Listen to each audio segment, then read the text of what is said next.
Shabbat Shalom, Temple of Aaron. I hope everyone's doing well, staying safe and healthy, and has a wonderful Thanksgiving coming up and Hanukkah, even though we'll be apart. I am sending my love out to all of you. Parsha Toldot is a really interesting parsha. I believe what I'm about to say is actually true of every generation. It's true of COVID times, of non-COVID times, of the 50s and the 60s and 70s and the 80s, I was born. Raising children is not easy. It never has been. We all have different circumstances, right? Distance and abilities, job expectations, and beyond. It's not smooth sailing if you have one, if you have two, and I imagine not if you have 10. It's hard. It's labor intensive. It's emotionally and physically draining. It brings out the most uncertainty in your own confidence. And yet, it's almost always worth it. NPR Morning Edition had an article that in the 1980s, a researcher by the name of Robert Plomin published a surprising paper in which he reviewed the three main ways psychologists had studied siblings: physical characteristics, intelligence, and personality. According to Plomin, in two of these areas, siblings were really quite similar. Physically, siblings tend to offer somewhat different, but they are a lot more similar on average than compared to children picked at a random population. It's also true of cognitive abilities. The surprise, says Plomin, is when you turn to personality. Turns out that on tests that measure personality, stuff like how extroverted you are, siblings are practically like strangers. Children from the same family are no more similar than children taken from random from a population, Pullman says, but not much more. What is also true is that rarely two children are alike, our own two children. Same parents, same methods, maybe slightly lenient for the second one, same education, and often even the same teachers. But I can confirm that personalities are different. This week's Parsha Toldot is the epicenter of sibling relationships. And I'm using sibling relationships because that's what I want to focus on, not sibling rivalries. Rivalry means just that they're fighting, but they have totally different personalities because of their situations and who they were. Vayomer Adonai la shnei goim bevitnech u'shnei le'umim mimayich yiparedu le'um mil ye'amatz v'rav ya'avod tza'ir. And God said to her, meaning Rebecca, two nations are in your womb, two regimes from your inside shall be separated. The might shall pass from one regime to the other, and the elder shall serve the younger. Very famous scene, right? The womb of Rebecca. Two very different people. People you will look at differently and read about differently, and they will interact and see the world differently. Sforno, my favorite, the Italian commentator, teaches that the term two nations, the cause of the struggling within is because they were destined to be two different nations with opposing ideas of religion. Certain destiny that happens to these children, twins, siblings, they're different, and their futures are different because of who they interact with, because of how we look at them, how they respond to different circumstances.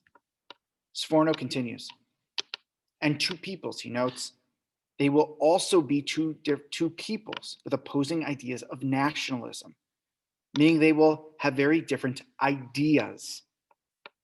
No one right way. Similar upbringings, different outcomes. This week, I'm reading and preparing Stephen A. Covey's third chapter of 7 Habits of Highly Effective People. Habit number 3 is put first things first. He says personal fruits, the practical fulfillment of habits 1 and 2, which are being proactive and begin with the end in mind, is habit number 3, the ability to put first things first. Covey explains that those first things, people are at the forefront. He states rather than focusing on things and time, focus on preserving and enhancing relationships, right? Dr. Ron Wolfson talks about this too. Relationships are at the core of what we do in Judaism. Being kinder to people is that proactive step. It sets a motion for a better humanity, right? That's the end in mind, a better humanity, by putting people first, priority number one. Covey goes on, you also need a tool that deals with people, not just schedules. While you can think in terms of efficiency in dealing with time, a people-centered person thinks in terms of effectiveness in dealing with people. People are more important than things. That is the lesson. We know that even more now because of COVID-19. People matter the most. Sforno knows this of Rebecca's internal struggle. Rebecca's struggle is twofold. The struggle literally inside her womb, which causes her pain and uncertainty. And second, the struggle to raise two children, knowing they will have very different futures. And every parent goes through this. How do we raise our children? Do we improve on the mistakes we made from that first experience? And can we provide for both children the same to succeed in the future? Whether they go to different universities or different jobs or different paths, can we provide the same pathway to get to where they need to be? But we also know that they will be different no matter what we do. They will search on their own. They will create their own paths and one day be responsible for their own well-being. Tikva Farmer-Kensky notes of Rebecca, she says, when Rivka's pregnancy distresses her, she does not involve Isaac. She goes directly to inquire of God. Rivka gets her answer. The struggles in her womb are just the beginning. She doesn't just involve her spouse. She involves Hashem. Parenting is not easy. It never was. It wasn't even easy for Rebecca, who looked to God at the stressful time and continued to follow what she felt was best for her children and their respective futures. Was she right to do it? Well, we're still here. But truthfully, there's no way to know. But she did what she felt was best for her children.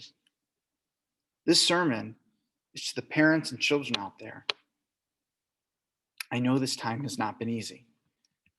Parents homeschooling with no breaks, tired. Parents haven't seen their children in almost a year.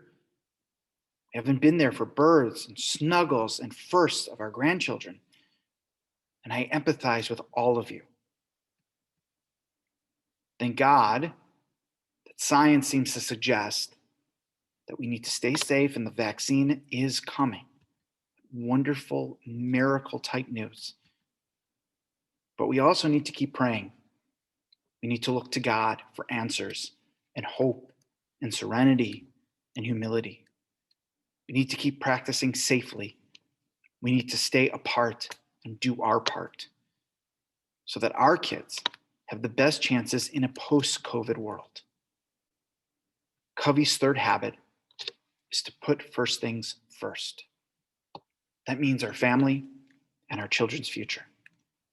The sooner we are safe, the better world this will be for them.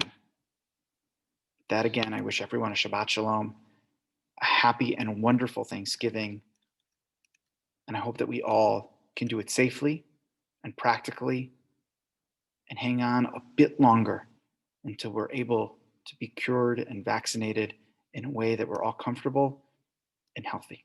Shabbat Shalom.